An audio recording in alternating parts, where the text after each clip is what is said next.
Обязательно надо. Я за то, что вот именно пусть администрации городов, как говорится, наши, чтобы порядок навели, светильники красивые были, дорожки асфальтные были, чтобы люди не мучились, ходили по каким-то тропиночкам, зелени побольше, деревьев побольше, кустарников. Конечно, это же хорошо же, будут и старики, и дети гулять на свежий воздух, прочее.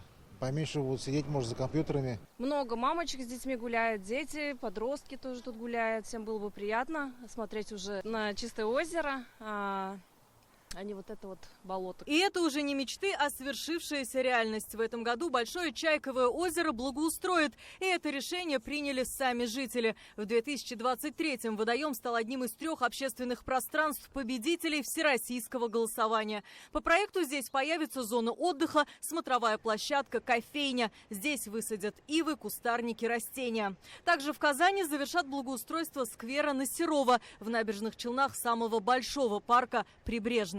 Что примечательно, это голосование проходит у нас не первый раз. Оно традиционно, как и многие проекты, как и многие инструменты развития территории, родилось в Татарстане и было транслировано на всю Россию. В этом году на голосование выдвинуто 274 пространства во всех 45 районах республики. Самое большое количество объектов в Казани – 24, в Нижнекамске и Альметьевске по 7, в Набережных Челнах – 6. В случае поддержки жителей их отремонтируют в 2025 году. Ни один национальный проект, ни одна программа, которая финансируется федеральным центром, не продолжается в том случае, если нет результатов, нет эффектов конкретно для жителей. И когда они влияют на то, какое общественное пространство будет благоустроено в следующий год, это, конечно, тот самый результат, к которому стремится и федеральный центр, заботясь о жителях, и наша республика, руководство нашей республики. Наряду с общественными пространствами путем голосования жители определят топ-200 дворов. Их благоустроят в приоритетном порядке.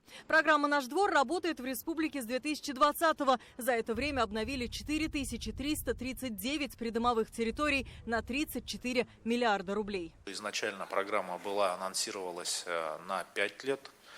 Сегодня мы четко понимаем о том, что программа будет продолжаться. Мы понимаем о том, что изначально от общего количества дворов, которые у нас попали в инвентаризацию, мы охватить за 5 лет всю задачу не можем. В этом году у нас объем финансирования увеличен до 10 миллиардов рублей. Это в первую очередь связано с волатильностью на рынке, с увеличением стоимости основных строительных материалов. Есть и критерии включения того или иного двора в программу. Первый – это дом, построенный до 2014 года включительно. Второе – это во дворе дома не выполнялся ремонт, благоустройства или какие-то программы с 2014 года. Третий, самый важный критерий – это инвентаризация БТИ, которая выполнялась в 2019 году по всем дворам в республике, по которой оценивалось качество асфальтового покрытия. Если качество асфальтового покрытия было признано хорошим, такие дворы не попадают в программу «Наш двор».